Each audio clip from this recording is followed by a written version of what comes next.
ಎಲ್ಲರಿಗೂ ಕರ್ತನಾದ ಯೇಸು ಕ್ರಿಸ್ತನ ಹೆಸರಿನಲ್ಲಿ ವಂದನೆಗಳು.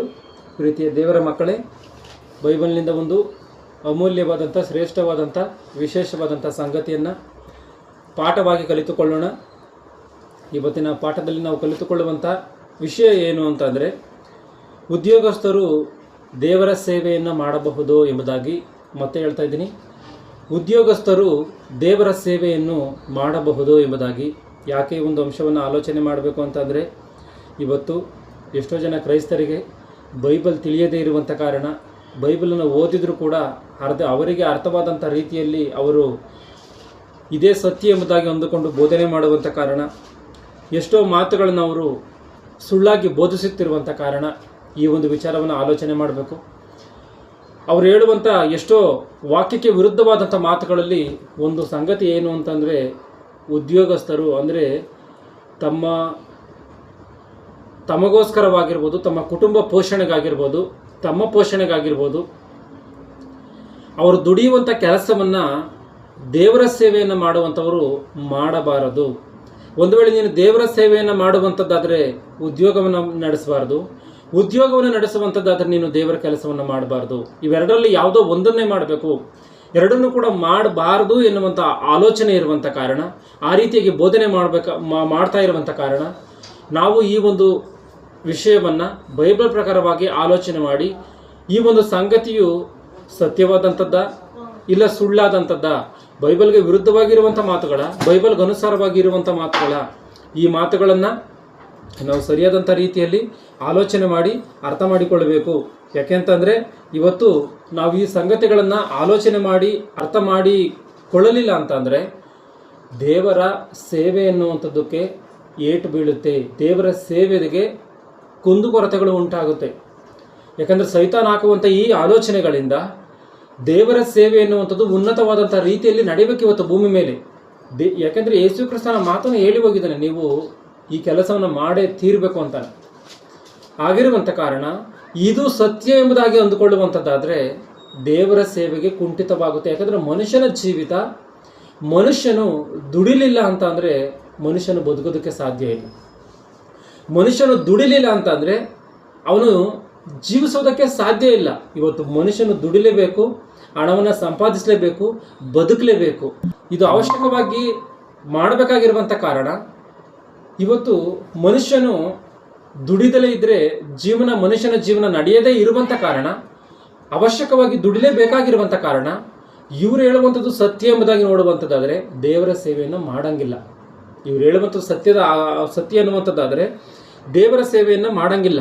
ಆ ರೀತಿಯಾಗಿ ಎಷ್ಟೋ ಜನ ಈ ಮಾತುಗಳನ್ನೇ ತಪ್ಪಾಗಿ ಹಿಡಿದುಕೊಂಡು, ಒಬ್ಬರು ಹೇಳಿದಂಥ ಮಾತುಗಳನ್ನು ಇದೇ ಸತ್ಯ ಎಂಬುದಾಗಿ ಅಂದುಕೊಂಡು ಅವರವರ ಕೆಲಸಗಳಿಗೆ ರಾಜೀನಾಮೆಗಳನ್ನು ಕೊಡ್ತಾ, ಕೆಲಸವನ್ನು ಬಿಡ್ತಾ, ಏನೋ ದೇವರು ಎಂಬುದಾಗಿ ಅವರಿವರು ಹೇಳಿದಂಥ ಮಾತುಗಳನ್ನು ನಂಬಿಕೊಂಡು ಮುಂದೆ ಹೋಗ್ತಾ ಇದ್ದಾರೆ ಹೊರತು ಯಾವತ್ತೂ ಕೂಡ ಬೈಬಲನ್ನು ತೆಗೆದು ಈ ಮಾತುಗಳು ಸರಿಯಾ ತಪ್ಪ ಎಂಬುದಾಗಿ ತಮ್ಮ ಸ್ವಇಚ್ಛೆಯಿಂದ ಹುಡುಕಿಲ್ಲ.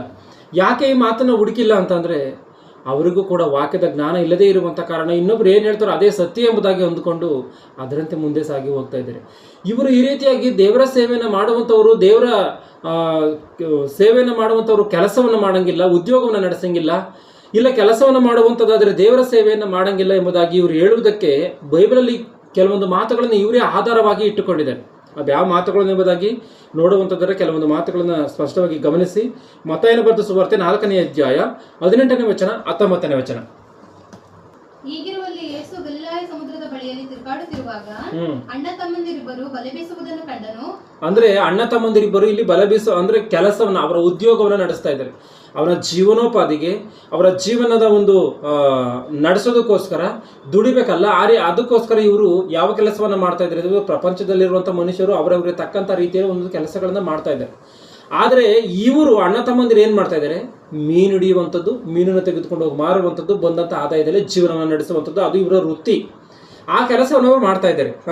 ಅವರು ಪೇತ್ರನೆನಿಸಿಕೊಳ್ಳುವ ಸೀಮೋನ ಮತ್ತು ಅವನ ತಮ್ಮನಾದ ಅಂದ್ರೆಯ ಅವರು ಬೆಸ್ತರು ಸಮುದ್ರದಲ್ಲಿ ಬಲೆ ಬೀಸುತ್ತಿದ್ದರು. ಅವರಿಗೆ ಆತನು, ನನ್ನ ಹಿಂದೆ ಬನ್ನಿರಿ, ಮನುಷ್ಯರನ್ನು ಹಿಡಿಯುವ ಬೆಸ್ತರನ್ನಾಗಿ ನಿಮ್ಮನ್ನು ಮಾಡುವೆನು ಎಂದು ಹೇಳುತ್ತಲೇ ಅವರು ತಮ್ಮ ಬಲೆಗಳನ್ನು ಬಿಟ್ಟು ಆತನ ಹಿಂದೆ ಹೋದರು. ಗಮನಿಸಿ, ಯೇಸು ಕ್ರಿಸ್ತನು ಏನಂತ ಹೇಳ್ತಾ ಇದ್ದಾನೆ, ನನ್ನ ಹಿಂದೆ ಬನ್ನಿರಿ, ನಿಮ್ಮನ್ನ ಮನುಷ್ಯರನ್ನು ಹಿಡಿಯುವಂಥವ್ರನ್ನಾಗಿ ಮಾಡ್ತೀನಿ. ನೀವು ಮೀನು ಹಿಡಿತಾ ಇದ್ದೀರಲ್ಲ, ಆದರೆ ನಿಮ್ಮನ್ನ ಇನ್ನು ಮುಂದೆ ಮನುಷ್ಯರನ್ನು ಹಿಡಿಯುವಂಥವ್ರನ್ನಾಗಿ ಮಾಡ್ತೀನಿ, ನನ್ನ ಹಿಂದೆ ಬನ್ನಿ ಎಂಬುದಾಗಿ ಯೇಸು ಕ್ರಿಸ್ತನ ಹೇಳಿದಂಥ ಮಾತಿಗೆ ಅನುಸಾರವಾಗಿ ಅವ್ರೇನು ಮಾಡ್ತಾರೆ, ಆ ಬಲೆ ಬೀಸುವುದನ್ನು ಬಿಟ್ಟು ಯೇಸು ಕ್ರಿಸ್ತನ ಬಳಿಯಲ್ಲಿ ಬಂದಿದ್ದಾರೆ ಎನ್ನುವಂಥ ಮಾತು ಸ್ಪಷ್ಟವಾಗಿ ಇಲ್ಲಿ ಕಾಣುತ್ತೆ. ಮತ್ತೆ ಮಾರ್ಕನ ಬರೆದ ಸುವಾರ್ತೆ 10ನೇ ಅಧ್ಯಾಯ 28-29.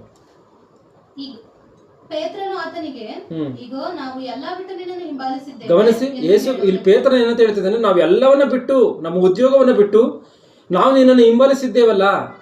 ಹಿಂಬಾಲಿಸಿದ್ದೇವೆ ಎಂದು ಹೇಳುವುದಕ್ಕೆ ಪ್ರಾರಂಭಿಸಲು ಯೇಸು, ನಿಮಗೆ ಸತ್ಯವಾಗಿ ಹೇಳುತ್ತೇನೆ, ಯಾವನು ನನ್ನ ನಿಮಿತ್ತ. ಗಮನಿಸಿ, ಸಾಕು, ಇಲ್ಲಿ ನಾವೆಲ್ಲವನ್ನ ಬಿಟ್ಟು ಬಂದಿದ್ದೀವಲ್ಲ ಎಂಬುದಾಗಿ ಈ ಹೇಳಿರುವಂತ ಪೇತ್ರನ ಹೇಳಿರುವಂತ ಈ ಮಾತನ್ನು ಕೂಡ ಇವರು ಆಧಾರವಾಗಿ ಇಟ್ಟುಕೊಂಡು ಉದ್ಯೋಗವನ್ನು ನಡೆಸಬಾರದು, ದೇವ ಸೇವಕರಾಗಿರುವಂತವರು ಎಂಬುದಾಗಿ ಹೇಳ್ತಾ ಇದ್ದಾರೆ.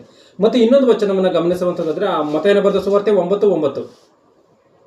ಯೇಸು ಅಲ್ಲಿಂದ ಹೋಗುತ್ತಿರುವಾಗ ಸುಂಕಕ್ಕೆ ಕೂತಿದ್ದ ಮತ್ತಾಯನೆಂಬ ಒಬ್ಬ ಮನುಷ್ಯನನ್ನು ನೋಡಿ, ಸುಂಕಕ್ಕೆ ಕೂತಿದ್ದ ಒಬ್ಬ ಮತ್ತಾಯನೆನ್ನುವಂತ ಅಂದ್ರೆ ಇವನು ಸುಂಕವನ್ನ ಕಲೆಕ್ಟ್ ಮಾಡುವಂತವನು, ಈತನನ್ನ ನೋಡಿ ಏನ್ ಹೇಳ್ತಾ ಇದ್ದಾನೆ, ಹಿಂಬಾಲಿಸು ಎಂದು ಅವನನ್ನು ಕರೆಯಲು ಅವನು ಎದ್ದು ಆತನನ್ನು ಹಿಂಬಾಲಿಸಿದನು. ಅವನು ಕೂಡ ಅದನ್ನು ಬಿಟ್ಟು ಬಂದು ಈತನು ಹಿಂಬಾಲಿಸಿದನೆ ಎನ್ನುವಂತ ಮಾತು ಸ್ಪಷ್ಟವಾಗಿ ಕಾಣ್ತಾ ಇದೆ. ಅಂದ್ರೆ ಈ ಮಾತುಗಳನ್ನ ಆಧಾರವಾಗಿ ಇಟ್ಟುಕೊಂಡು ಯಾವುದೇ ಕಾರಣಕ್ಕೂ ಕೂಡ ದೇವರ ಸೇವೆಯನ್ನು ಮಾಡುವಂಥದ್ದಾದ್ರೆ ಅವನು ಉದ್ಯೋಗವನ್ನು ನಡೆಸಬಾರದು.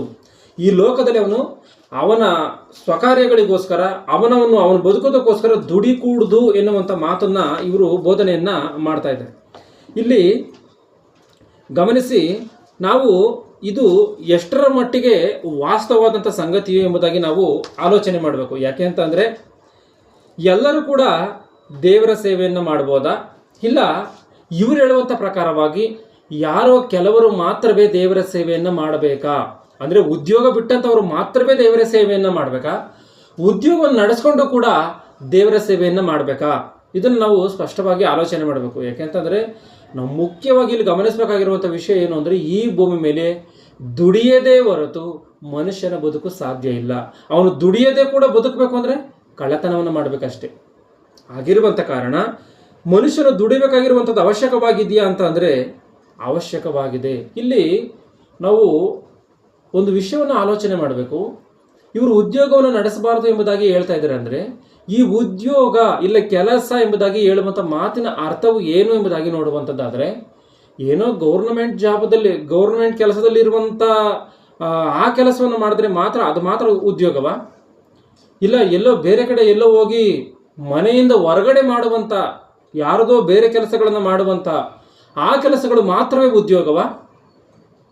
ಆಲೋಚನೆ ಮಾಡಬೇಕು. ಇವತ್ತು ನಾವು ಕೂಡ ನಮ್ಮ ಮನೆಯಲ್ಲಿ ಉದ್ಯೋಗಗಳನ್ನು ನಡೆಸ್ತೀವ, ಕೆಲಸಗಳನ್ನು ಮಾಡ್ತೀವ. ಹೌದು, ಸ್ತ್ರೀಯರಾಗಿರ್ಬೋದು, ಪುರುಷರಾಗಿರ್ಬೋದು, ಮಕ್ಕಳಾಗಿರ್ಬೋದು, ಎಲ್ಲರೂ ಕೂಡ ಮನೆಗಳಲ್ಲಿ ಸ್ತ್ರೀಯರನ್ನು ನೋಡುವಂಥದ್ದಾದರೆ ಅಡುಗೆ ಮಾಡುವಂಥದ್ದು ಅದು ಕೂಡ ಕೆಲಸವೇ, ಬಟ್ಟೆಗೆ ಒಗೆಯುವಂಥದ್ದು ಅದು ಕೂಡ ಕೆಲಸವೇ, ಕಸವನ್ನು ತೆಗೆಯುವಂಥದ್ದು ಇವೆಲ್ಲವೂ ಕೂಡ ಕೆಲಸವೇ.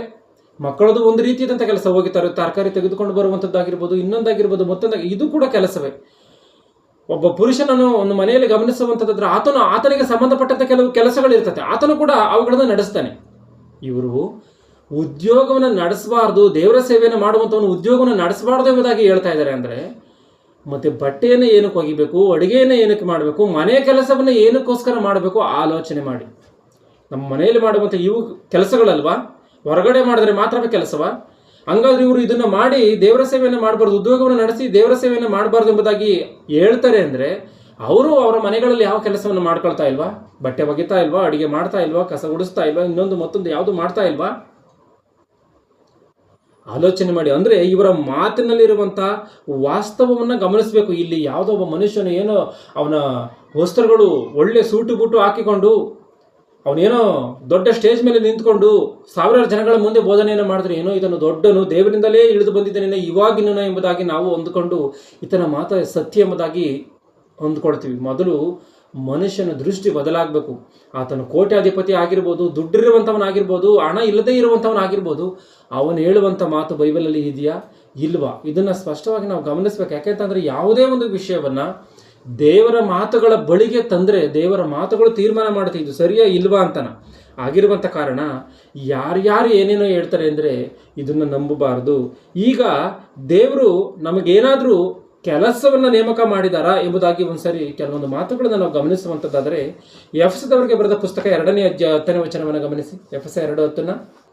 ನಾವು ಆತನ ನಿರ್ಮಾಣ ಸತ್ಕಾರ್ಯಗಳನ್ನ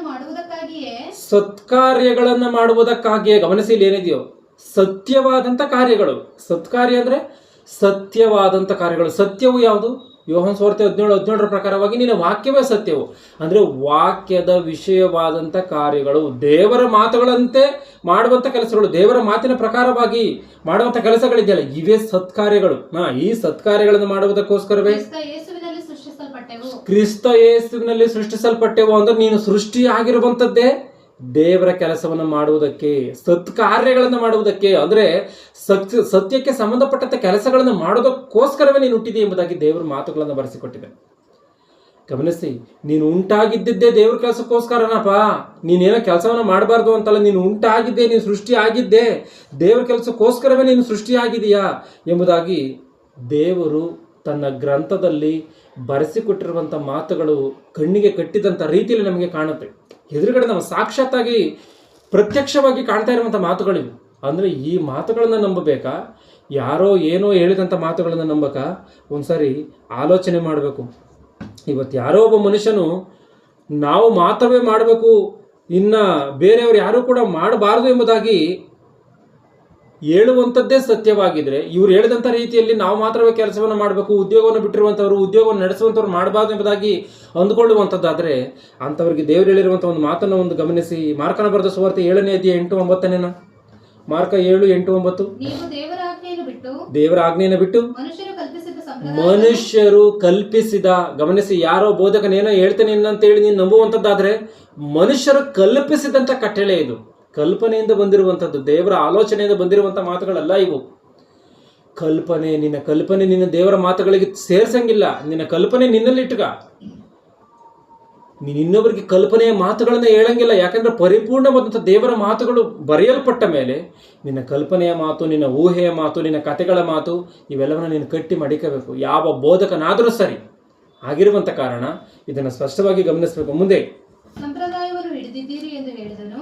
ಆತನು ಇನ್ನೂ ಅವರಿಗೆ, ನೀವು ನಿಮ್ಮ ಸಂಪ್ರದಾಯವನ್ನು ಹಿಡಿದು ನಡೆಸುವುದಕ್ಕಾಗಿ ದೇವರ ಆಜ್ಞೆಯನ್ನು ವ್ಯರ್ಥ ಮಾಡ್ತೇನೆ. ನಿಮ್ಮ ಸಂಪ್ರದಾಯಗಳನ್ನು ಮಾಡ್ಕೊಂಡ್ ಬಂದಿದ್ದಾರೆ. ಇದು ಒಂಥರ ಸಂಪ್ರದಾಯದ ರೀತಿಯಲ್ಲಿ ಉದ್ಯೋಗವನ್ನು ನಡೆಸುವಂತವ್ರು ದೇವರ ಕೆಲಸವನ್ನು ಮಾಡಬಾರ್ದು ಎಂಬುದಾಗಿ ಆಲೋಚನೆ ಮಾಡಿ. ಈ ಮಾತುಗಳು ತಪ್ಪು.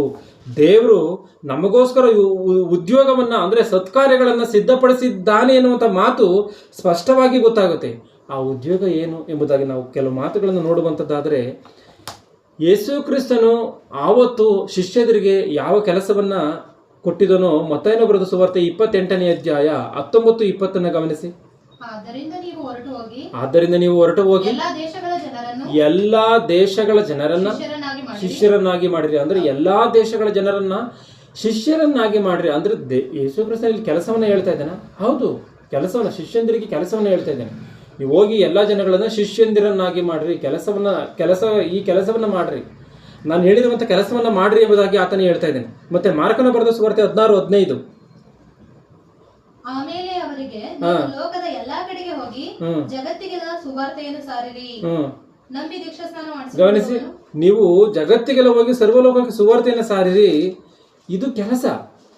ನೀವೇನೇನು ಹೋಗಿ ಶಿಷ್ಯಂದಿರನ್ನು ಮಾಡ್ತಿರೋ, ನಾನು ಹೇಳಿದಂಥ ಮಾತುಗಳನ್ನೆಲ್ಲವನ್ನು ಅವ್ರಿಗೆ ಹೇಳಿ ಅವುಗಳಂತೆ ಬದುಕೋದಕ್ಕೋಸ್ಕರ ನೀವು ಅವರಿಗೆ ಈ ಬೋಧನೆಗಳನ್ನು, ಉಪದೇಶವನ್ನು ಮಾಡಿರಿ ಎಂಬುದಾಗಿ ಆತನು ಕೆಲಸಗಳನ್ನು ಹೇಳ್ತಾ ಇದ್ದಾನೆ.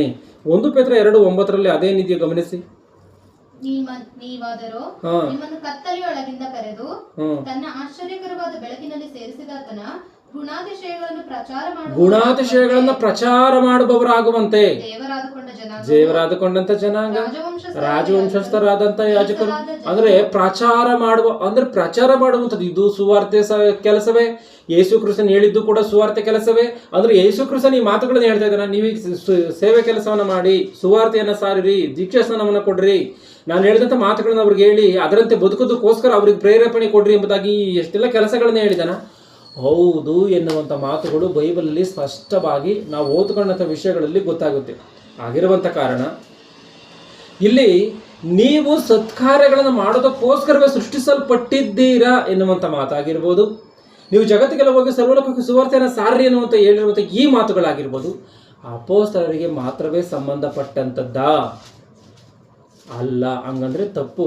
ಅವರಿಗೆ ಮಾತ್ರ ಸಂಬಂಧಪಟ್ಟಂಥದ್ದು ಅಂತೇಳಿ ಅಂದ್ಕೊಂಡು ನಾವು ಸುವಾರ್ತೆಯನ್ನು ಸಾರದಲೇ ಇದ್ದರೆ, ದೇವರ ಸೇವೆಯನ್ನು ಮಾಡದಲೇ ಇದ್ದರೆ ನರಕಾಗ್ನಿಗೆ ನೇರವಾಗಿ ಕ್ಷಣದಲ್ಲಿ ಹೋಗ್ಬೇಕಾಗುತ್ತೆ.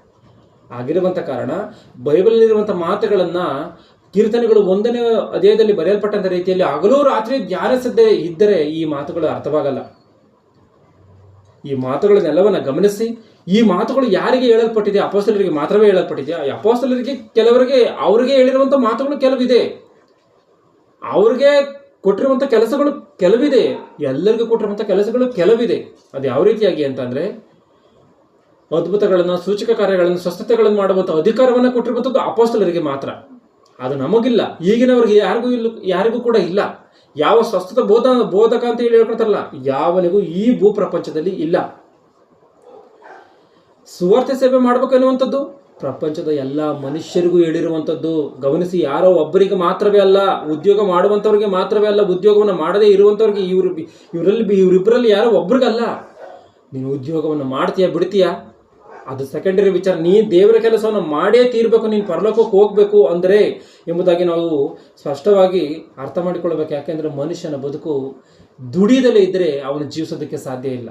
ದುಡಿಯದೇ ಇದ್ರೆ ಯಾವುದೇ ಕಾರಣಕ್ಕೂ ಕೂಡ ಜೀವಿಸೋದಕ್ಕೆ ಸಾಧ್ಯ ಇಲ್ಲ. ಯಾಕೆ ಮನುಷ್ಯನು ಜೀವಿಸೋದಕ್ಕೆ ಸಾಧ್ಯ ಇಲ್ಲ?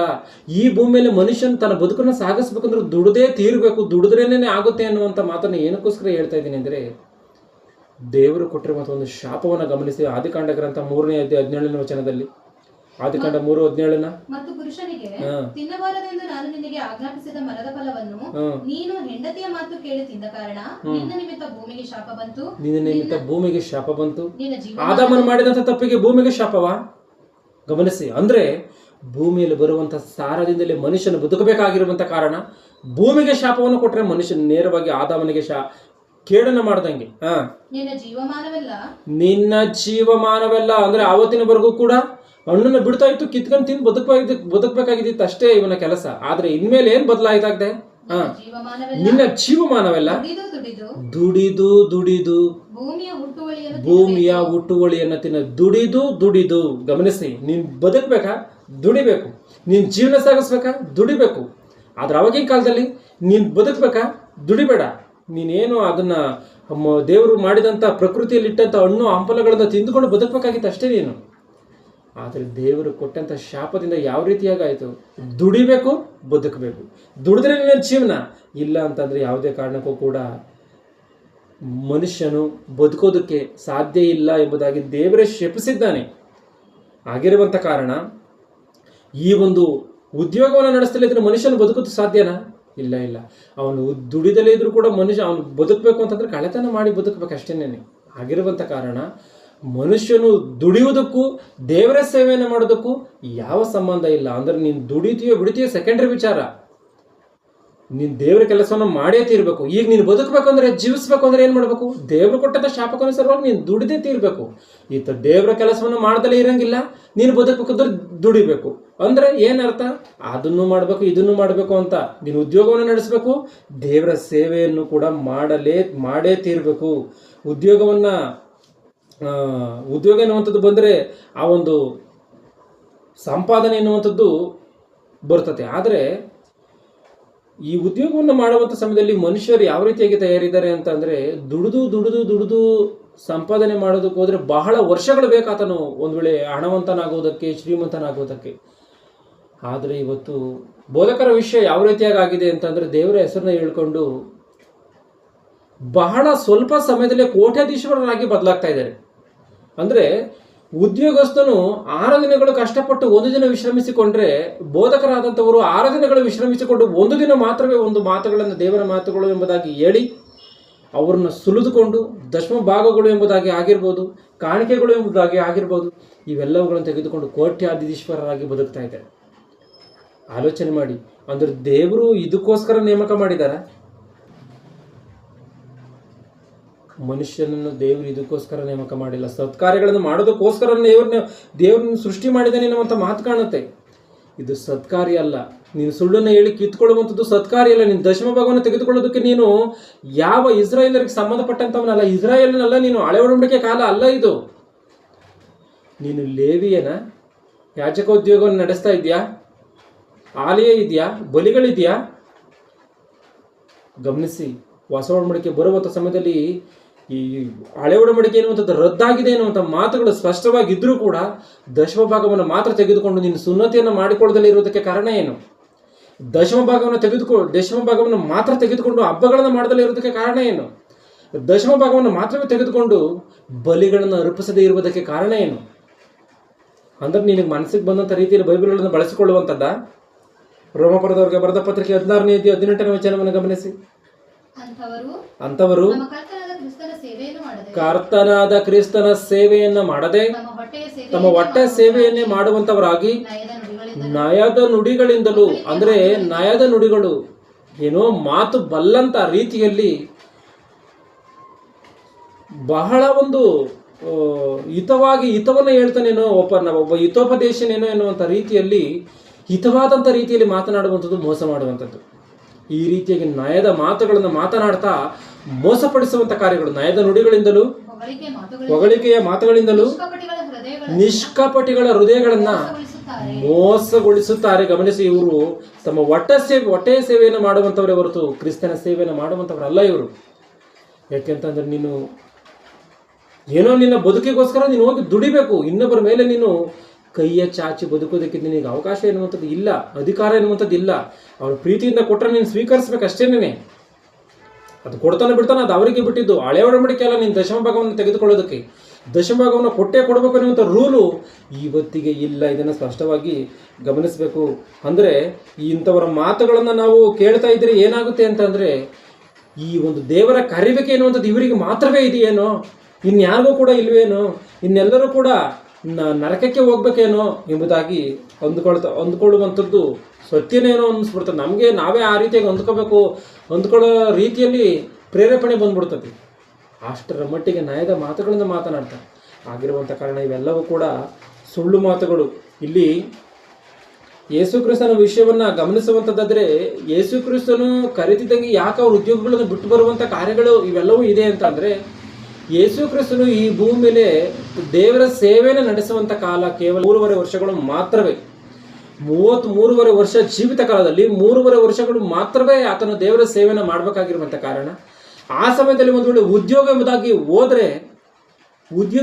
ಹೋದರೆ ದೇವರ ಕೆಲಸಕ್ಕೆ ಕುಂಠಿತವಾಗುವಂಥ ಕಾರಣ, ಆ 3.5 ವರ್ಷಗಳ ಕಾಲದಲ್ಲಿ ಎಲ್ಲವೂ ಕೂಡ ನೆರವೇರಬೇಕಾಗಿರುವಂಥ ಕಾರಣ, ದೇವರ ಒಂದು ಪ್ರಣಾಳಿಕೆ ಪ್ರಕಾರವಾಗಿ ಈ ಭೂಮಿಯಲ್ಲಿ ಎಲ್ಲವೂ ಕೂಡ ನೆರವೇರಬೇಕಾಗಿರುವಂಥ ಕಾರಣ, ಅವಳು ಯಾರು ಕೂಡ ಕೆಲಸಕ್ಕೆ ಹೋಗದಂಥ ರೀತಿಯಲ್ಲಿ, ಯೇಸು ಕ್ರಿಸ್ತನು ಕೂಡ ಕೆಲಸವನ್ನು ಮಾಡದಂಥ ರೀತಿಯಲ್ಲಿ, ಆ ರೀತಿಯಾಗಿ ಅವರು ಉದ್ಯೋಗವನ್ನು ಬಿಟ್ಟು ದೇವರ ಸೇವೆಯನ್ನು ಮಾಡಿದ್ದಾರೆ. ಇದನ್ನು ಸ್ಪಷ್ಟವಾಗಿ ಅರ್ಥ ಮಾಡಿಕೊಳ್ಳಬೇಕು. ಆದರೆ ಇಲ್ಲಿ ಯೇಸು ಕ್ರಿಸ್ತನ ಹಿಂದೆ ಅವರೆಲ್ಲರೂ ಕೂಡ ಆ ಕೆಲಸವನ್ನು ಬಿಟ್ಟು ಬಂದಂಥ ಸ್ಥಿತಿಯಲ್ಲಿ ಬಂದಿರುವಂಥದ್ದನ್ನು ನಾವು ಗಮನಿಸಿದ್ದೀವಿ. ಆದರೆ ಯೇಸು ಕ್ರಿಸ್ತನ ಮರಣವನ್ನು ಅನುಭವಿಸಿ ಆತನ ಪರಲೋಕಕ್ಕೆ ಹೋದಂಥ ತರುವಾಯದ ಪರಿಸ್ಥಿತಿ ಏನು ಎಂಬುದಾಗಿ ನಾವು ಆಲೋಚನೆ ಮಾಡಿ ನೋಡುವಂಥದ್ದಾದರೆ, ಆ ಶಿಷ್ಯಂದಿರನ್ನೇ ಗಮನಿಸಿ. ಯೋಹಾನ ಸುವಾರ್ತೆ 21:3.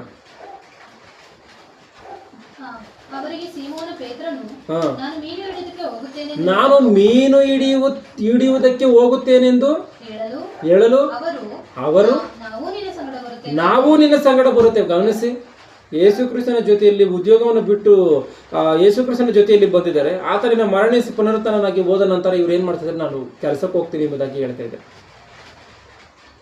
ಅಂದರೆ ಬೈಬಲಲ್ಲಿರುವಂಥ ಮಾತುಗಳನ್ನ ಇವು. ಹೌದು, ಬೈಬಲಲ್ಲಿರುವಂಥ ಮಾತುಗಳೇ. ಇಷ್ಟು ಮಾತ್ರವಲ್ಲದೇನೆ ಇಲ್ಲಿ ಯೇಸು ಕ್ರಿಸ್ತನು ಕೂಡ ಏನಂತ ಹೇಳಿದನೋ ಒಂದ್ಸರಿ ಯೋಹಾನ ಸುವಾರ್ತೆ 21ನೇ ಅಧ್ಯಾಯ 6ನೇ ವಚನವನ್ನು ಗಮನಿಸಿ. ಆತನು ಅವರಿಗೆ, ನೀವು ದೋಣಿಯ ಬಲಗಡೆಯಲ್ಲಿ ಬಲೆ ಬೀಸಿದರೆ ಸಿಕ್ಕುವುದು ಎಂದು ಹೇಳಿದನು. ಅಂದ್ರೆ ಈ ಮಾತನ್ನ ಗಮನಿಸಬೇಕು. ದೇವರ ಉದ್ಯೋಗ ನಡೆಸುವಂಥದ್ದೇ ತಪ್ಪು ಇಲ್ಲ ಪಾಪ ಎಂಬುದಾಗಿ ಅಂದುಕೊಳ್ಳುವಂಥದ್ದಾದರೆ, ಇವರು ಹೇಳುವಂಥ ಮಾತಿನ ಪ್ರಕಾರವಾಗಿ ಯೇಸು ಕ್ರಿಸ್ತನ ಏನಕ್ಕೆ ಇಲ್ಲಿ ಬಲೆ ಬೀಸ್ರಿ ಎಂಬುದಾಗಿ ಹೇಳ್ತಾ ಇದ್ದಾನೆ. ಯಾಕೆ ಈ ಕೆಲಸವನ್ನು ಮಾಡೋದಕ್ಕೋಸ್ಕರ ಹೇಳ್ತಾ ಇದ್ದಾನೆ. ಅವ್ರು ನೋಡ್ರಿ, ಅಪೊಸ್ತಲರು ಅವರೇ ದೇವರ ಸೇವೆಯನ್ನು ಪ್ರಾರಂಭ ಮಾಡಬೇಕಾಗಿರುವಂಥವ್ರು, ಸಭೆಯನ್ನು ಪ್ರಾರಂಭ ಮಾಡಬೇಕಾಗಿರುವಂಥವ್ರು ಅವರೇ ಆಗಿರುವಂಥ ಕಾರಣ ಅವ್ರಿಗೇನು ಕಿಲ್ಲಿ ಬಲೆ ಬೀಳಿಸ್ರಿ ಎಂಬುದಾಗಿ ಹೇಳ್ತಾ ಇದ್ದೇನೆ. ನಾವು ಈ ಮಾತುಗಳಲ್ಲಿರುವಂಥ ಪರಮಾರ್ಥವನ್ನು ನಾವು ಗಮನಿಸಬೇಕು. ಅಂದರೆ ಯೇಸು ಕ್ರಿಸ್ತನು ಪಾಪವನ್ನು ಮಾಡ್ತಾ ಇದ್ದಾನ, ತಪ್ಪು ಮಾತನ್ನು ಮಾತಾಡ್ತಾ ಇದ್ದಾನ? ಇಲ್ಲ. ಉದ್ಯೋಗವನ್ನು ನಡೆಸ್ಕೊಂಡು ನೀನು ದೇವರ ಸೇವೆಯನ್ನು ಮಾಡ್ಬೋದು. ಇದು ಸ್ಪಷ್ಟವಾಗಿ ದೇವರ ಮಾತುಗಳು ಅಂದರೆ ಯೇಸು ಕ್ರಿಸ್ತನ ಮಾತಿನಲ್ಲಿರುವಂಥ ಭಾವ ಆಗಿರುವಂಥ ಕಾರಣ ಇಲ್ಲಿ ಶಿಷ್ಯರು ಆ ಒಂದು ಬಲೆಯನ್ನು ಹಾಕಿ ಮೀನನ್ನು ಯೇಸು ಕ್ರಿಸ್ತನ ಮಾತಿಗೆ ಅನುಸಾರವಾಗಿ ಹಿಡಿದಿರುವಂಥ ಕಾರ್ಯವು ಸ್ಪಷ್ಟವಾಗಿ ಇಲ್ಲಿ ಗೊತ್ತಾಗುತ್ತೆ. ಇಷ್ಟು ಮಾತ್ರವಲ್ಲದೇನೆ ಇಲ್ಲಿ ಇವರು ಆ ಒಂದು ಶಿಷ್ಯಂದಿರು ಇದನ್ನು ಮಾಡಿದ್ದಾರೆ, ಅದನ್ನು ಬಿಟ್ಟು ಬಂದರು, ಇದನ್ನು ಬಿಟ್ಟು ಬಂದರು, ಮೀನು ಹಿಡಿದನ್ನು ಬಿಟ್ಟು ಬಂದರು ಎಂಬುದಾಗಿ ಹೇಳ್ತಾ ಇದ್ದಾರಲ್ಲ. ಶಿಷ್ಯಂದಿರು ಅಷ್ಟು ಮಾತ್ರನೇ ಅಲ್ಲ, ಇನ್ನೂ ಏನು ಬಿಟ್ಟಿದ್ದಾರೋ ಒಂದ್ಸರಿ ಮಾರ್ಕನ ಬರೆದ ಸುವಾರ್ತೆ 10ನೇ ಅಧ್ಯಾಯ 28-29 ಗಮನಿಸಿ. ಮಾರ್ಕ 10:28-29. ಎಲ್ಲವನ್ನ ಬಿಟ್ಟು ನಿನ್ನನ್ನು ಹಿಂಬಾಲಿಸುತ್ತಿದ್ದೇವೆ. ಗಮನಿಸಿ. ನಿಮಗೆ ಸತ್ಯವಾಗಿ ಹೇಳುತ್ತೇನೆ, ಯಾವನು ನನ್ನ ನಿಮಿತ್ತವೂ ಸುವಾರ್ತೆಯ ನಿಮಿತ್ತವೂ ಮನೆಯನ್ನಾಗಲಿ ಅಣ್ಣ ತಮ್ಮಂದಿರನ್ನಾಗಲಿ ಅಕ್ಕ ತಂಗಿಯರನ್ನಾಗಲಿ ತಾಯಿಯನ್ನಾಗಲಿ ತಂದೆಯನ್ನಾಗಲಿ ಮಕ್ಕಳನ್ನಾಗಲಿ ಭೂಮಿಯನ್ನಾಗಲಿ ಕ್ಷಮಿಸಿ. ನೋಡಿ, 7 ವಿಷಯವನ್ನು ಇಲ್ಲಿ ಯೇಸು ಕ್ರಿಸ್ತನ್ ಮಾತನಾಡಿದ್ದಾನೆ. ಇವತ್ತು ಉದ್ಯೋಗವನ್ನು ಮಾತ್ರ ಬಿಡಬೇಕು, ಉದ್ಯೋಗಗೋಸ್ಕರ ದೇವರ ಸೇವೆಯನ್ನು ಮಾಡಬಾರ್ದು ಎಂಬುದಾಗಿ, ಉದ್ಯೋಗವನ್ನು ತ್ಯಜಿಸಬೇಕು ಎಂಬುದಾಗಿ ಹೇಳ್ತಿರುವಂಥವರು ಮಕ್ಕಳನ್ನು ಬಿಟ್ಟಿದ್ದಾರ, ತಂದೆ ತಾಯಿಯನ್ನು ಬಿಟ್ಟಿದ್ದಾರ, ಹೆಂಡತಿಯನ್ನು ಬಿಟ್ಟಿದ್ದಾರ, ಭೂಮಿಯನ್ನು ಬಿಟ್ಟಿದ್ದಾರೆ, ಯಾವುದನ್ನು ಬಿಟ್ಟಿದ್ದಾರೆ? ಶಿಷ್ಯಂದಿರು ಬಿಟ್ಟಿದ್ದಾರಲ್ಲ, ಶಿಷ್ಯಂದಿರು ಬಿಟ್ಟಿದ್ದಾರಲ್ಲ ಎಂಬುದಾಗಿ ಶಿಷ್ಯಂದಿರು ಯಾವುದೋ ಉದ್ಯೋಗವನ್ನು ಬಿಟ್ಟಿರೋದು ಮಾತ್ರವೇ ಇವರು ಹೇಳ್ತಾ ಇದ್ದಾರೆ ಅಂತ ಅಂದರೆ, ಆ ಶಿಷ್ಯಂದಿರು ಇವ್ರನ್ನೂ ಕೂಡ ಬಿಟ್ಟಿದ್ದಾರೆ ಎನ್ನುವಂಥ ಮಾತಿಗೆ ಯೇಸು ಕ್ರಿಸ್ತನು ಸಾಕ್ಷ್ಯ ಕೊಡ್ತಾ ಇದ್ದಾನಲ್ಲ. ಮತ್ತೆ ಇವುಗಳನ್ನ ಯಾರು ಬಿಡೋದಕ್ಕೆ ತಯಾರಿಲ್ವಾ? ಅವ್ರಿಗಿರುವಂಥ ಮನೆಯನ್ನು ಬಿಡೋದಕ್ಕೆ ತಯಾರಿಲ್ವಾ? ಭೂಮಿಯನ್ನು ಬಿಡೋದಕ್ಕೆ ತಯಾರಿಲ್ವಾ? ದೇವ್ರನ್ನ ಹೆಸರನ್ನು ಹೇಳ್ಕೊಂಡು ಸಾವಿರಾರು ಎಕರೆ ಭೂಮಿಯನ್ನು ಸಂಪಾದನೆ ಮಾಡಿರುವಂಥವರಿದ್ದಾರೆ. ಗಮನಿಸಿ, ಇದು ನ್ಯಾಯವ? ಉದ್ಯೋಗವನ್ನು ನಡೆಸೋತವ್ರು ದೇವರ ಸೇವೆಯನ್ನು ಮಾಡಬಾರ್ದು ಎನ್ನುವಂಥದ್ದೇ ಸತ್ಯವಾಗಿರುವಂಥದ್ದಾದರೆ ಇವರು ಆ ರೀತಿಯಾಗಿ ಹೇಳ್ತಾರೆ ಅಂದರೆ, ಮತ್ತು ಇವರು ಏನಕ್ಕೆ ಇದನ್ನು ಮಾತ್ರ ಬಿಡ್ತಾ ಇಲ್ಲ?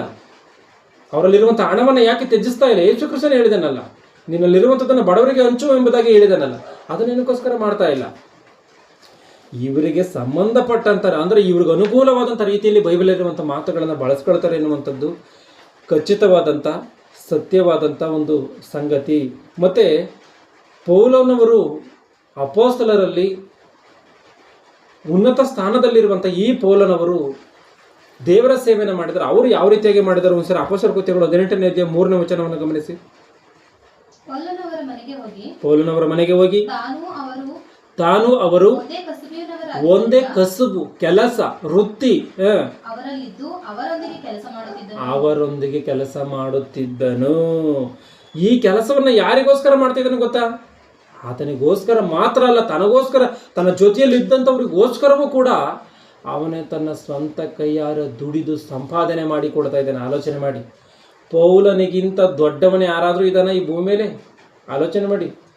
ಯಾರೋ ಒಬ್ಬರನ್ನ ಬಿಟ್ಟು ಅಂಥ ಸೇವಕರು ಯಾರಾದರೂ ಇದರ ಆಲೋಚನೆ ಮಾಡಬೇಕು.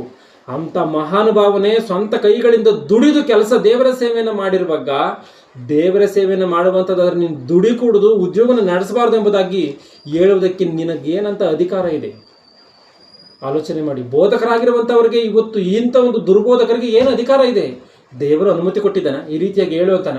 ದೇವರು ನಿನಗೆ ಅನುಮತಿ ಕೊಟ್ಟಿರುವಂಥದ್ದು, ನೀನು ದುಡಿತೀಯೋ, ನೀನು ಏನು ಮಾಡ್ತೀಯೋ, ಮೊದಲು ನೀನು ದೇವರ ಸೇವೆಯನ್ನು ಮಾಡು. ಒಂದು ವೇಳೆ ನೀನು ದುಡಿದು ನಿನ್ನ ಕೈಲಾದರೆ ಇನ್ನೊಬ್ಬರಿಗೆ ದಾನವನ್ನು ಮಾಡು ಎಂಬುದಾಗಿ ಹೇಳಿರೋದು.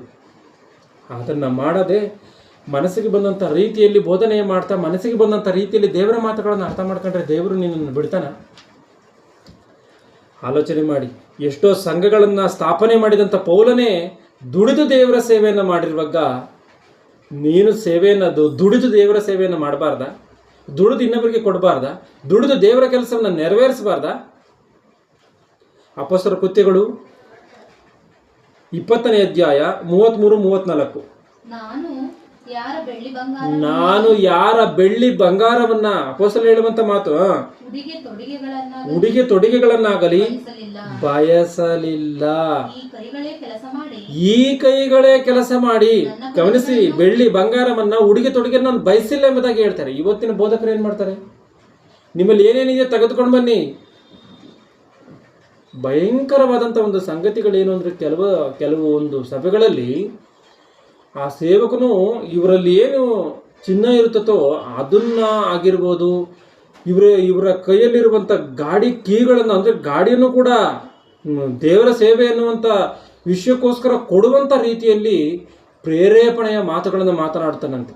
ಗಮನಿಸಿ, ಅಂದರೆ ಅಲ್ಲಿದ್ದಂಥ ಹೆಣ್ಣು ಮಕ್ಕಳುಗಳು ಅವರ ಕಿವಿಯಲ್ಲಿದ್ದಂಥ ವಾಲೆಗಳನ್ನಾಗಿರ್ಬೋದು, ಅವರ ಕೈಯಲ್ಲಿದ್ದಂಥ ಚಿನ್ನದ ಉಂಗುರಗಳನ್ನಾಗಿರ್ಬೋದು, ಅವರ ಕೈಯಲ್ಲಿದ್ದಂಥ ಗಾಡಿಯ ಕೀಗಳನ್ನು ತೆಗೆದುಕೊಂಡು ಹಾಕುವಂಥದ್ದಾಗಿರ್ಬೋದು, ಫೋನ್ಗಳನ್ನು ಹಾಕುವಂಥದ್ದಾಗಿರ್ಬೋದು, ಇಂಥ ಕೆಲಸವನ್ನು ಮಾಡ್ತಾರಂತ. ಅಂದರೆ ಇವತ್ತು ಈ ಸತ್ಯವಾದಂಥ ಮಾತುಗಳನ್ನು ಹೇಳಿ ಒಂದು ವೇಳೆ ಅವರು ಸತ್ಯವಾದಂಥ ರೀತಿಯಲ್ಲಿ ಕೊಟ್ಟರೆ ತೊಂದರೆ ಇಲ್ಲ, ದೇವರ ಸೇವೆಯನ್ನು ಮಾಡು. ಸುಳ್ಳು ಮಾತುಗಳನ್ನು ಹೇಳಿ ಈ ರೀತಿಯಾಗಿ ಅಮಾಯಕರನ್ನ ಮೋಸ ಮಾಡಿ ನೀನು ಕಸ್ಕೊಳ್ಳೋದಕ್ಕೆ ನಿನಗೆ ಏನಂತ ಒಂದು ಅಧಿಕಾರ ಇದೆ? ನೀನು ಈ ಭೂಮಿಯಲ್ಲಿ ಎಷ್ಟು ದಿನವರೆಗೂ ಇಂಥ ಸುಳ್ಳುಗಳನ್ನು ಹೇಳಿ ದೇವ್ರಿಗೋಸ್ಕರ ದೇವರ ಹೆಸರನ್ನು ಹೇಳ್ಕೊಂಡು ಸುಳ್ಳುಗಳನ್ನು ಹೇಳಿ ಬದುಕ್ತೀಯ?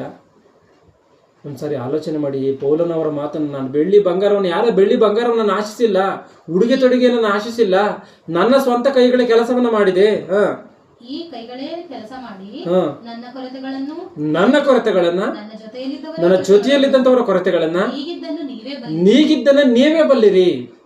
ಗಮನಿಸಿ, ನನ್ನ ಕೊರತೆನ, ನನ್ನ ಜೊತೆಯಲ್ಲಿದ್ದಂಥವ್ರ ಕೊರತೆಯನ್ನ ನೀಗಿದ್ದನ್ನ ನೀವೇ ಬಲ್ಲಿರಿ ಅಂದ್ರೆ ಪೌಲನು ದುಡಿಯುವಂಥದ್ದನ್ನು ಅವ್ರು ನೋಡಿದಾರಂತೆ. ಗಮನಿಸಿ, ಎಂಥ ಒಂದು ವಿಷಯವು. ಇವತ್ತು ಸೇವಕರಾಗಿರುವಂಥವ್ರು ಯಾವ ಉದ್ಯೋಗ ನಡೆಸಲ್ಲ, ವಾರ ಪೂರ್ತಿ ಮಾಂಸವನ್ನು ತಿಂದುಕೊಂಡು ಐಷಾರಾಮಿ ಜೀವನವನ್ನು ಜೀವಿಸ್ಕೊಂಡು ಕಾರುಗಳಲ್ಲಿ ತಿರುಗಿಕೊಂಡು ಕೋಟಿಗಟ್ಟಲೆ ರೂಪಾಯಿ ಬೆಲೆ ಬಾಳುವಂಥ ಕಾರುಗಳು, ಕೋಟಿಗಟ್ಟಲೆ ರೂಪಾಯಿ ಬೆಲೆ ಬಾಳುವಂಥ ಬಂಗಲೆಗಳು ಎಲ್ಲಿಂದ ಬಂತು ನಿನಗಿದೆ? ಎಲ್ಲಿಂದ ಬಂತು? ದೇವ್ರು ನಿನಗೆ ಹೇಳಿದಾನೆ ಇದನ್ನೆಲ್ಲ ಸಂಪಾದನೆ ಮಾಡುವಂತ. ಅಂಥ ಮಹಾನು ಶ್ರೇಷ್ಠನಾಗಿರುವಂಥ ಯೇಸು ಕ್ರಿಸ್ತನ ಈ ಭೂಮಿಯಲ್ಲಿ ಏನು ಇಲ್ಲದಂಥ ರೀತಿಯಲ್ಲಿ ಆತನು ಬದುಕಿದ್ರೆ, ಅಪೊಸ್ತಲರು ಆ ರೀತಿಯಾಗಿ ಬದುಕಿದ್ರೆ, ಅಬ್ರಹಾಮನ ಆ ರೀತಿಯಾಗಿ ಬದುಕಿದ್ರೆ, ನಿನಗಿದನ್ನೆಲ್ಲ ಕೂಡಿಸ್ಕೊಳ್ಳೋದಕ್ಕೆ ದೇವರು ಅನುಮತಿ ಕೊಟ್ಟಿದ್ದಾನೆ. ಒಂದು ಸಮಯದಲ್ಲಿ ಶಾಸ್ತ್ರಗಳನ್ನು ಗಮನಿಸುವಂಥದ್ದಾದ್ರೆ ಈ ಎಲಿಷನ ಗೆಹಜಿಗೆ ಹೇಳ್ತೇನೆ, ಸಂಪಾದನೆ ಮಾಡಿಕೊಳ್ಳುವಂಥ ಸಮಯ ಇದಲ್ಲ, ತೋಟಗಳನ್ನು, ಮನೆಗಳನ್ನು, ಬಟ್ಟೆಗಳನ್ನು ಕೂಡಿಸಿಕೊಳ್ಳುವಂಥ ಸಮಯ ಇದಲ್ಲ ಅಂತ. ಆಗಿನ ಕಾಲಕ್ಕೆ ಸಮಯ ಅದಲ್ಲ ಅಂತಂದ್ರೆ ಈಗಿನ ಕಾಲಕ್ಕೆ ನೀನು ಕೂಡಿಸ್ಕೊಂಡ್ರೆ ನೀನು ಏನು ಆಗೋಗ್ತೀವಿ ಒಂದ್ಸರಿ ಆಲೋಚನೆ ಮಾಡು. 1 ಕೊರಿಂಥಿ 4:12 ವಚನ. ಸ್ವಂತ ಕೈಗಳಿಂದ ಕೆಲಸ ಮಾಡಿ ದುಡಿಯುವವರು, ಮನೆ ಇಲ್ಲದವರು ಸ್ವಂತ ಕೈಗಳಿಂದ ಕೆಲಸ ಮಾಡಿ ದುಡಿಯುವಂತವರು. 1 ಥೆಸಲೋನಿಕ 2:9. ಸಹೋದರರೇ, ನಾವು ನಿಮ್ಮಲ್ಲಿ ಯಾರ ಮೇಲೆಯೂ ಭಾರ ಹಾಕಬಾರದೆಂದು ಹಗಲಿರುಳು ದುಡಿದು ಜೀವನ ಮಾಡಿಕೊಳ್ಳುತ್ತಾ ದೇವರ ಸುವಾರ್ತೆಯನ್ನು ನಿಮಗೆ ಸಾರಿದೆವು. ಯಾರ ಮೇಲೂ ಭಾರ ಇಲ್ಲದಂತ ರೀತಿಯಲ್ಲಿ, ಭಾರ ಹಾಕದಂತ ರೀತಿಯಲ್ಲಿ ಹಗಲಿರುಳು ದುಡಿದು ದೇವರ ಸೇವೆಯನ್ನು ಮಾಡಿದನಂತೆ. ಎಂಥ ಶ್ರೇಷ್ಠವಾದಂಥ ಕೆಲಸವೋ, ಎಂಥ ಶ್ರೇಷ್ಠವಾದಂಥ ಮಾತುಗಳು. ಇವ್ರು ಹೇಳುವಂಥ ಮಾತುಗಳು ಎಷ್ಟರ ಮಟ್ಟಿಗೆ ಸುಳ್ಳೋ ಎಂಬುದಾಗಿ ನೀವೇ ತೀರ್ಮಾನವನ್ನು ಮಾಡಬೇಕು, ಆಲೋಚನೆ ಮಾಡಿ. ಮತ್ತೆ 2 ಥೆಸಲೋನಿಕ 3:7-9. ನೀವು ನಮ್ಮನ್ನು ಅನುಸರಿಸಿ ಹೇಗೆ ನಡೆಯಬೇಕೆಂದು ನೀವೇ ಬಲ್ಲಿರಿ. ನಾವು ನಿಮ್ಮಲ್ಲಿ ಅಕ್ರಮವಾಗಿ ನಡೆಯಲಿಲ್ಲ, ನಾವು ಹಣ ಕೊಡದೆ ಯಾರ ಬಳಿಯಲ್ಲಿಯೂ ಊಟ ಮಾಡಲಿಲ್ಲ, ನಿಮ್ಮಲ್ಲಿ ಒಬ್ಬರಿಗೂ ಭಾರವಾಗಬಾರದೆಂದು ಹಗಲಿರುಳು ಕಷ್ಟದಿಂದಲೂ ಪ್ರಯಾಸದಿಂದಲೂ ದುಡಿದು ಜೀವನ ಮಾಡಿಕೊಂಡೆವು. ಗಮನಿಸಿ, ಅಂದ್ರೆ ಇವರು ಕೂಡ ನಮ್ಮಂತೆ ನಡ್ಕೋಬೇಕು ಎಂಬುದಾಗಿ, ನೀವು ಕೂಡ ನಮ್ಮಂತೆ ನಡ್ಕೋಬೇಕು ಎಂಬುದಾಗಿ ಥೆಸಲೋನಿಕದವರಿಗೆ ಇಲ್ಲಿ ಹೇಳ್ತಾ ಇದ್ದೇನೆ. ಅಂತಂದ್ರೆ ಇವತ್ತು ಯಾವ ರೀತಿಯಾಗಿ ದೇವರನ್ನ ಹೆಸರು ಹೇಳ್ಕೊಂಡು ದೋಚ್ಕೊಳ್ತಾ ಇದ್ದಾರೋ ಅದೇ ಪರಿಸ್ಥಿತಿ ಅಲ್ಲಿ ಅವತ್ತಿರುವಂಥ ಕಾರಣ ಪೌಲನ ಈ ಮಾತನ್ನು ಹೇಳುವಂಥ ಮಾತುಗಳು ಸ್ಪಷ್ಟವಾಗಿ ಗೊತ್ತಾಗ್ತಾ ಇದೆ. ಇಷ್ಟು ಮಾತ್ರವಲ್ಲದೆ ದೇವರ ಸೇವೆಯನ್ನು ಮಾಡಬೇಕು ಅಂದರೆ ಅಭಿಷೇಕವನ್ನು ಹೊಂದಬೇಕು. ಅಭಿಷೇಕ ಇಲ್ಲದೆ ನೀನು ದೇವರ ಸೇವೆಯನ್ನು ಮಾಡೋದಕ್ಕೆ ಸಾಧ್ಯ ಇಲ್ಲ ಎಂಬುದಾಗಿ ಹೇಳ್ತಾ ಇದೆ. ಗಮನಿಸಿ, ಕರೆಯಲ್ಪಡಬೇಕು ಎಂಬುದಾಗಿ ಹೇಳಿದರು. ದೇವರು ಕರೆಯಲ್ಪಟ್ಟಿದ್ದಾನ ಅಂತ ಅಂದರೆ ನೀವು ಸತ್ಕಾರ್ಯಗಳನ್ನು ಮಾಡೋದಕ್ಕೋಸ್ಕರ ಸೃಷ್ಟಿಯಾಗಿದ್ದಾರೆ. ಪ್ರಪಂಚದಲ್ಲಿರುವಂಥ ಪ್ರತಿಯೊಬ್ಬ ಮನುಷ್ಯನಿಗೂ ಕೂಡ ಸಂಬಂಧಪಟ್ಟಂಥ ಮಾತಿದು. ಯಾರೋ ಒಬ್ಬರಿಗೆ ಅಲ್ಲ, ಪ್ರಪಂಚದಲ್ಲಿರುವಂಥ ಪ್ರತಿಯೊಬ್ಬ ಮನುಷ್ಯನಿಗೂ, ಹುಟ್ಟುತ್ತಿರುವಂಥ, ಸತ್ತಿರುವಂಥ, ಮುಂದೆ ಹುಟ್ಟುವಂಥ ಪ್ರತಿಯೊಬ್ಬ ಮನುಷ್ಯನಿಗೂ ಕೂಡ ಸಂಬಂಧಪಟ್ಟಂಥ ಮಾತಿದು. ಎಫೆಸದವರಿಗೆ 1:4 ವಚನದ ಅನುಸಾರವಾಗಿ ನಾವೆಲ್ಲರೂ ಕೂಡ ಪ್ರೀತಿಯಲ್ಲಿ ನಡೆದು ಪರಿಶುದ್ಧರಾಗಿ ಬದುಕಬೇಕು ಅಂತಲ್ಲ, ದೇವರ ಕೆಲಸ ಮಾಡೋದಕ್ಕೋಸ್ಕರ ನಾವೆಲ್ಲರೂ ಕೂಡ ಕರೆಯಲ್ಪಟ್ಟಂಥವ್ರು, ನಾವೆಲ್ಲರೂ ಕೂಡ ಅದಕ್ಕೋಸ್ಕರ ಪ್ರತಿಷ್ಠಾಪಡಿಸಲ್ಪಟ್ಟಂಥವ್ರು ನಾವೆಲ್ಲರೂ. ಅಂದರೆ ಯಾರು ಕೂಡ ದೇವರ ಕೆಲಸನ ಮಾಡ್ದಂಗಿರಂಗಿಲ್ವಾ? ಎಲ್ಲರೂ ಕೂಡ ಮಾಡೇ ತೀರಬೇಕು. ಈಗಿದ್ರೆ ಇವ್ರೇನು ಹೇಳ್ತಾ ಇದ್ದಾರೆ ಅಂದರೆ ಅಭಿಷೇಕವನ್ನು ಹೊಂದಿರಬೇಕು ಎಂಬುದಾಗಿ ಹೇಳ್ತಾ ಇದ್ದಾರೆ. ಅಭಿಷೇಕ ಎಂಬುದಾಗಿ ಏನೊಂದು ನೋಡುವಂಥದ್ದಾದರೆ ಹಳೆ ಒಡಂಬಡಿಕೆಯಲ್ಲಿ ಒಬ್ಬ ರಾಜನನ್ನು ನೇಮಕ ಮಾಡಬೇಕು ಅಂತಂದ್ರೆ ಅವನ ತಲೆ ಮೇಲೆ ಎಣ್ಣೆಯನ್ನು ಉಯ್ದು ಅಭಿಷೇಕವನ್ನು ಮಾಡ್ತಾನೆ, ನೀನೇ ಈ ರಾಜ ಎಂಬುದಾಗಿ. ಆದರೆ ಹೊಸ ಒಡಂಬಡಿಕೆಯಲ್ಲಿ ಈ ಒಂದು ಅಭಿಷೇಕ ಎನ್ನುವಂಥದ್ದು ಎಣ್ಣೆಯನ್ನು ಉಯ್ದು ಪ್ರತಿಷ್ಠೆಪಡಿಸುವಂಥ ರೀತಿಯಲ್ಲಿ ಹಳೆ ಒಡಂಬಡಿಕೆಯಲ್ಲಿ ಇದ್ದಂಥ ರೀತಿಯಲ್ಲೇ ಇರ್ತದ, ಇಲ್ಲ ಹೊಸ ಒಡಂಬಡಿಕೆಯಲ್ಲಿ ಏನಾದರೂ ಬೇರೆ ಆಗಿದೆಯಾ? ಒಂದ್ಸರಿ 1 ಯೋಹಾನ 2:20 ಗಮನಿಸಿ. ನೀವು ಪವಿತ್ರನಾಗಿರುವ ಆತನಿಂದ ಅಭಿಷೇಕವನ್ನು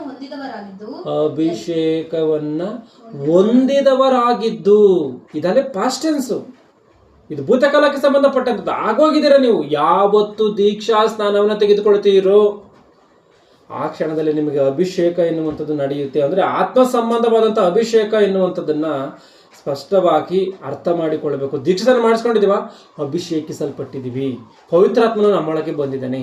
ಈ ಒಂದು ಅಭಿಷೇಕವನ್ನು ಹೊಂದಿದಂಥವ್ರು ನಾವು ಏನು ಮಾಡಬೇಕು? 1 ಪೇತ್ರ 2:9 ಅನುಸಾರವಾಗಿ ದೇವರ ಮಾತುಗಳನ್ನು ಪ್ರಚಾರ ಮಾಡುವಂಥವರಾಗಿರಬೇಕು. ಅಂದರೆ ಕತ್ತಲೊಳಗಿಂದ ಕರೆದು ತನ್ನ ಆಶ್ಚರ್ಯಕರವಾದ ಬೆಳಕಿನಲ್ಲಿ ಸೇರಿಸಿದ ಅದರ ಗುಣಾತಿಶಯಗಳನ್ನು ಪ್ರಚಾರ ಮಾಡುವವರಾಗುವಂತೆ, ದೇವರ ಮಾತುಗಳನ್ನು ತಿಳಿಸುವವರಾಗುವಂತೆ, ದೇವರನ್ನೇ ಪರಿಚಯ ಮಾಡುವವರಾಗುವಂತೆ ದೇವರಾದುಕೊಂಡಂಥ ಜನಾಂಗಗಳು ನಾವು. ಅಭಿಷೇಕ ಎನ್ನುವಂಥದ್ದು ಆಗಿದೆಯಾ? ಆಗಿದೆ. ಇವರು ಅಭಿಷೇಕ ಹೊಂದಬೇಕೆಂಬುದಾಗಿ ಹೇಳುವಂಥ ಮಾತಿನ ಅರ್ಥವೂ ಏನು? ಯಾವಾಗ ದೀಕ್ಷಾಸ್ನಾನ ಮಾಡಿಸ್ಕೊಂತಾನ ಮನುಷ್ಯನು, ಅವಾಗ ಅಭಿಷೇಕ ಎನ್ನುವಂಥದ್ದು ಆಗೋಯ್ತು. ಅಂದ್ರೆ ದೇವರ ಕೆಲಸವನ್ನು ಮಾಡೋದಕ್ಕೋಸ್ಕರ ನಿನಗೆಲ್ಲ ಯೋಗ್ಯತೆ ಇದೆ. ದೇವರ ಕೆಲಸವನ್ನು ಮಾಡೋದಕ್ಕೆ ನಿನಗೆಲ್ಲ ಯೋಗ್ಯತೆ ಇದೆ. ದೇವರ ಕೆಲಸವನ್ನು ಮಾಡಬೇಕಾಗಿರೋದು ಅಷ್ಟೇ ಬಾಕಿ. ಯೇಸು ಕ್ರಿಸ್ತನು ಕೆಲಸವನ್ನ ಹೇಳಿದ್ದಾನೆ. ಆ ಕೆಲಸವನ್ನ ಏನು? ಸುವಾರ್ತೆ ಸಾರುವಂಥದ್ದು. ಈ ಸುವಾರ್ತೆನ ನೀನು ಉದ್ಯೋಗವನ್ನು ಮಾಡ್ತೀಯಾ? ಮಾಡು, ಗಮನಿಸಿ. ಯಾಕಂದ್ರೆ ಯೇಸು ಪೌಲನು ಮಾಡಿದಾನಲ್ಲ.